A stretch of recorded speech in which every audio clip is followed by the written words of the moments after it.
Hello everyone, नमस्कार सभी को। मेरा नाम है CS हर्षदीप सिंह नरूला एंड आज हम इस वीडियो में डिस्कस करने जा रहे हैं बहुत इंपॉर्टेंट कॉन्सेप्ट एंड क्वेश्चन जो है trademark objection versus trademark opposition. काफी लोग कंफ्यूज हो जाते हैं ऑब्जेक्शन और ऑपोजिशन के बीच। उनको समझ नहीं आता फर्क कि ऑब्जेक्शन कब आती है, ऑपोजिशन कब आती है, ऑब्जेक्शन का मतलब क्या होता है, ऑपोजिशन का मतलब क्या होता है। तो हम इस वीडियो को बहुत शॉर्ट रखेंगे आज एंड इसमें हम एक्सप्लेन करेंगे 8 पॉइंट। वो 8 पॉइंट ऐसे होंगे: what is objection, what is opposition, section कौन से लगेंगे, इन दोनों में डिफरेंस क्या है, टाइम पीरियड कितना होगा, पार्टीज कौन सी इन्वॉल्व होंगी, अथॉरिटी किसकी होगी, उसके बाद क्या करना है और रजिस्ट्रेशन कब मिलेगी। सबसे पहले हम डिस्कस करते हैं व्हाट इज ऑब्जेक्शन। ऑब्जेक्शन का मतलब होता है कि आपका जो ट्रेडमार्क है किसी, जैसे सेक्शन 11 या सेक्शन 9 में किसी पर्टिकुलर रीजन के कारण, जैसे आपका ट्रेडमार्क मिलता जुलता है किसी से या आपका ट्रेडमार्क डिस्टिंक्टिव नहीं है, डिस्क्रिप्टिव नहीं है, तो उसके ऊपर लगती है ऑब्जेक्शन। ऑब्जेक्शन लगेगी उसके ऊपर। देन फॉर एग्जांपल हमने लगा दी 11(1) में आपका नेम था सिमिलर, तो आप पे लगेगी ऑब्जेक्शन। ऑपोजिशन कब लगती है? जब आपका ट्रेडमार्क एक्सेप्ट हो जाता है और एडवर्टाइज हो जाता है कहां पर? ट्रेडमार्क जर्नल पर।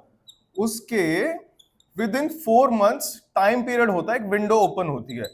उस विंडो के दौरान, टाइम पीरियड के दौरान, कोई भी थर्ड पर्सन ऑपोजिशन फाइल कर सकता है आपके ट्रेडमार्क के ऊपर। सो आपको समझ गया होगा कि ऑब्जेक्शन क्या है, अब ऑपोजिशन क्या है। आपको यह भी समझ आ गया होगा कि ऑब्जेक्शन पहले आती है और ऑपोजिशन बाद में। ऑब्जेक्शन आना और ऑपोजिशन आना क्यों आती है, आनी चाहिए, नहीं आ सकती, ये भी हम डिस्कस करेंगे। तो इसके सेक्शंस कौन से हैं? ऑब्जेक्शन जो मेजरली आती है मैं बताता हूं आपको। एक तो 11(1) सेक्शन में आती है ट्रेडमार्क के, 9(1)A में आती है और 9(1)B में आती है। और भी सेक्शंस है बट ये बहुत मोस्ट कॉमन सेक्शंस हैं। ये आती है और इसको बोलते हैं फाइल होती है ऑपोजिशन। ऑपोजिशन कौन से सेक्शन में फाइल होती है? ऑपोजिशन रूल्स में फाइल होगी आपका रूल 42, सेक्शन 21 है इसका, read with rule 42, read with rule 43। ये दो rules along with section 21 is applicable on what? Your opposition। तो ये इन तीनों को पढ़ना है साथ में, देन ओनली आपके ऊपर ऑपोजिशन होती है। आपने समझ लिया क्यों, क्या होता है डिफरेंस, क्या होता है ये, और इसमें क्या कहते हैं, सेक्शंस कौन से हैं। अब बात करेंगे डिफरेंस क्या होता है। तो जब हम डिफरेंस की बात करते हैं तो इसमें बात करेंगे कि पहले कौन सा स्टेप आता है।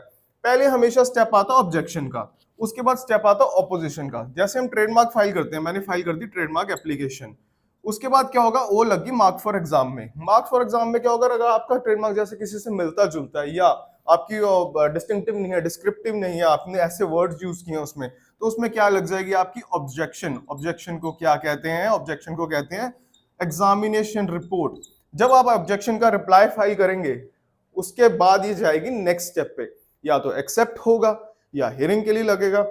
और अब बात करते हैं ऑपोजिशन की। ऑपोजिशन जैसे हमने बात करी है, इसमें पहले आपका TMA फाइल होगा। ऑपोजिशन तभी स्टार्ट होगी जब आपका मार्क एक्सेप्ट एंड एडवर्टाइज हो चुका है जर्नल में। ट्रेडमार्क का जर्नल होता है पब्लिक गजट जैसे जिसको कह सकते हैं इनडायरेक्टली हम, उसमें आपका ट्रेडमार्क पब्लिश होगा। उसके with in 4 months opposition file हो सकती है। अब हम बात ऐसे करते हैं कि ऑब्जेक्शन आए ना आए, ऑपोजिशन आए ना आए, ये भी हो सकता है। ये भी हो सकता है पहले आप पे ऑब्जेक्शन लगे फिर बाद में आप पे ऑपोजिशन लगे, और ये भी हो सकता है कि आप पे ऑब्जेक्शन ना लगे और सीधा ऑपोजिशन लगे, और ये भी हो सकता है आप पे ऑब्जेक्शन भी ना लगे, कोई ऑपोजिशन भी ना लगे। तो ये चीजें जरूरी नहीं है, these are not compulsory, we are just explaining कि जब आती है तो इसका डिफरेंस क्या है, ताकि आप कंफ्यूज ना हो टर्म्स में। उसके बाद टाइम पीरियड। जब आपके ऊपर ऑब्जेक्शन आती है, हमने डिस्कस किया था ऑब्जेक्शन क्या होती है, एग्जामिनेशन रिपोर्ट, तो आपको रिप्लाई फाइल करना होता है विद इन 30 डेज। इसकी टाइमलाइंस काफी अलग हैं। आप पे रूल 42 43 के अंडर क्या फाइल होगी ट्रेडमार्क में? ऑपोजिशन। तो विद इन 2 मंथ्स आपको क्या फाइल करनी है? Counter statement, read with rule 43 and rule 44 of the trademark rules.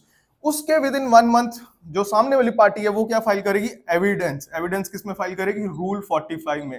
Then आप क्या फाइल करोगे? अपना एविडेंस विद इन 1 मंथ। पहले वो विद इन 1 मंथ करेगी, देन आप विद इन 1 मंथ रूल 46 में। देन उसकी इच्छा है कि फर्दर एविडेंस फाइल करे रूल 47 में। देन रूल 50 में जाके आपकी हियरिंग लगेगी एंड हियरिंग में ये मैटर डिसाइड होगा। उसके बाद हम बात करते हैं पार्टीज कौन सी इन्वॉल्व होती है। इसमें होती है 2 पार्टीज इन्वॉल्व। एक तो होते आप, you means the applicant, and सामने वाली कौन होती है? आपकी ट्रेडमार्क रजिस्ट्री, मतलब the government. Government sends you the objection here, not any person, not any individual, not any company. इसमें आपकी पार्टीज होती हैं 3। One is applicant, one is other is opponent and third is registry, because registry ही ये matter decide करेगी, registry ही ये matter को देखेगी कि आप देख रहे हैं, आप दोनों तो एक साथ लड़ नहीं सकते ना, अगर करेंगे तो सॉल्व कौन करेगा इस मैटर को, डिसीजन मेकिंग पावर किसके पास है, वो है रजिस्ट्री के बाद। और उसके बाद हमने बात की पार्टी की, अथॉरिटी किसके पास है, जैसे हमने बात करी रजिस्ट्रार के पास अथॉरिटी है, इसमें भी रजिस्ट्रार के पास अथॉरिटी है। इसमें अथॉरिटी ऐसे भी होता है कि अगर आप रूल्स फॉलो नहीं कर रहे तो उसके ऊपर आपका डिसीजन भी दूसरा आ सकता है, पर अथॉरिटी रजिस्ट्रार के पास ही रहती है दोनों केसेस में। अब हमने पूछा नाउ व्हाट, अब क्या करना है, ऑब्जेक्शन का रिप्लाई मैंने 30 दिन में फाइल कर दिया, उसके बाद क्या होगा, या तो आपका क्या होगा एक्सेप्ट और विद इन 7 डेज एडवर्टाइज, या तो आपकी लग जाएगी हियरिंग, हियरिंग लगने के बाद आपका ready for show cause hearing status आ जाएगा। और जब हियरिंग लगेगी, मैक्सिमम 4 हियरिंग्स लग सकती हैं उसमें, अगर आप प्रूव कर दोगे तो वहां पे जाके एक्सेप्ट हो जाएगा, फिर एडवर्टाइज होगा, अगर नहीं प्रूव कर पाओगे अपना ट्रेडमार्क तो वहां पे जाके क्या हो जाएगा, रिफ्यूज।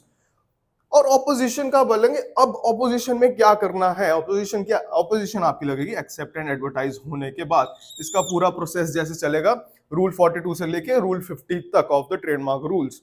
उसके बाद रजिस्ट्रेशन क्या है, आपका ट्रेडमार्क एक्सेप्ट हुआ, एडवर्टाइज हुआ, उसके बाद एडवर्टाइजमेंट के बाद 4 मंथ्स के बाद आपका क्या आ जाएगा, रजिस्ट्रेशन सर्टिफिकेट।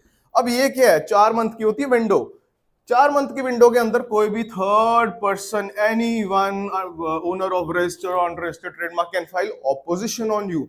4 मंथ का आपका पीरियड था एडवर्टाइज होने के, किसी ने फाइल कर दिया आपकी ऑपोजिशन, फिर ये प्रोसेस चलेगा, जब तक ये प्रोसेस कंप्लीट नहीं होता और जब तक डिसीजन नहीं आता आपका ट्रेडमार्क अपोज रहेगा, रजिस्ट्रेशन सर्टिफिकेट आपको नहीं मिलेगा। अगर आपको anything you want to know about the trademark objection, trademark registration, trademark application, trademark को फास्ट कैसे कराएं, you can WhatsApp me on your number, on my number. You can also comment down. My number is 987-806-7337. Our offices are at Gurgaon and Delhi. We provide pan India service. Thank you very much.